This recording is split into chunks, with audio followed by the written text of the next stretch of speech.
നിങ്ങളുടെ പല ഉടമ്പടിക്കും സെക്യൂരിറ്റി ത്രെഡുകളില്ല ആൾക്കാർക്ക്. ഉടമ്പടി ആദ്യം നമ്മൾ ചെയ്യേണ്ടത് ഈ സെക്യൂരിറ്റി ത്രെഡ് ഉറപ്പ് വരുത്തണം.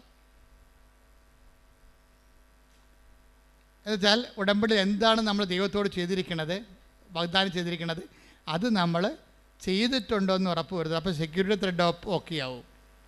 എന്താ കാര്യം ചെയ്തത്? ഒന്ന് ഇത് ഓക്കെ ആയി കഴിഞ്ഞാൽ പിന്നെ വേറെ ഒരു പ്രശ്നവുമില്ല.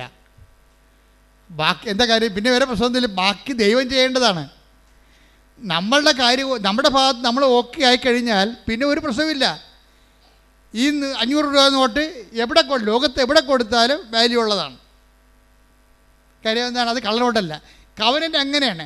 കവനൻ്റിൻ്റെ സെക്യൂരിറ്റി ത്രെഡുകളെല്ലാം നിങ്ങളുടെ ഇവാഞ്ചലൈസേഷൻ, നിങ്ങൾ ജനങ്ങളെ വിശ്വാസം അറിയിക്കുക, ആതുര സേവനം ചെയ്യുക, വിശുദ്ധിയോട് ജീവിക്കുക, ബൈബിൾ വായിക്കുക, പ്രാർത്ഥനാ ജീവിതം കറക്റ്റ് ചെയ്യുക, കുടുംബത്തിൽ മാന്യമര്യാദയായിട്ട് ജീവിക്കുക, സ്നേഹത്തോടെ ജീവിക്കുക, അവതാരത്തോടെ ജീവിക്കുക, കാരുണ്യത്തോടെ ജീവിക്കുക.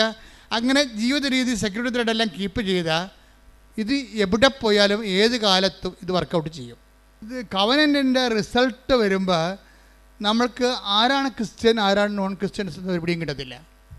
കാര്യം എന്താണ്? ആരാണ് ഹൃദയശുദ്ധിയുള്ളവർ, ആരാണ് ദൈവത്തോട് സത്യസന്ധതയുള്ളവർ, ആരാണ് വചനത്തിൽ വിശ്വസിക്കാൻ കഴിവുള്ളവർ. അത് കപ്പാസിറ്റിയാണത്. അതൊരു കപ്പാസിറ്റിയാണ്. നിങ്ങൾ വിജയിക്കേണ്ടത് കവനൻ്റിന് കപ്പാസിറ്റി ഒരേ സമയം ഒരേ രീതിയിൽ പോണതാണ്. നിങ്ങൾ കവനൻ്റിലാണെങ്കിൽ കപ്പാസിറ്റി വർദ്ധിപ്പിക്കണം. നിങ്ങൾ അനുദപിക്കാൻ പറയുന്നതും സൽപ്രവൃത്തികൾ ചെയ്യാൻ പറയുന്നതും സാക്ഷികളാകാൻ പറയുന്നതിൻ്റെ ഉദ്ദേശം നിങ്ങളുടെ കപ്പാസിറ്റി എംപവർ ചെയ്യാനാണ്. സുവിശേഷത്തിൽ വിശ്വസിക്കണമെങ്കിൽ വേറെ എന്തിലും നിങ്ങൾക്ക് വിശ്വസിക്കാം. പക്ഷേ സുവിശേഷത്തിൽ വിശ്വസിക്കണമെങ്കിൽ നീ അനുദപിക്കേണ്ടി വരും. ലോകത്തുള്ള എന്ത് പുസ്തകമാണെങ്കിലും നിങ്ങൾക്ക് വിശ്വസിക്കാം. പക്ഷേ കർത്താവിൻ്റെ വചനത്തിൽ വിശ്വസിക്കണമെങ്കിൽ യു മസ്റ്റ് റിപ്പന്റ്. പ്രാർത്ഥിക്കുക, കർത്താവേ അനുദപിച്ചുകൊണ്ട് അങ്ങയുടെ വചനത്തിലെ വിശ്വസിച്ചുകൊണ്ട് അനുസരിച്ച് ജീവിക്കാൻ എന്നെ അഭിഷേകം ചെയ്യട്ടെ.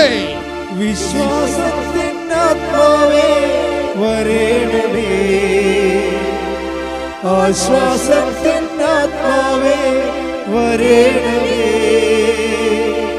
വിശ്വാസത്തിനാത്മാവേ വരേണമേ, ആശ്വാസത്തിനാത്മാവേ വരേണമേ, പരിശുദ്ധാത്മാവേ പാവനാത്മാവേ എൻ്റെ ഹൃദയത്തിൽ വന്നു.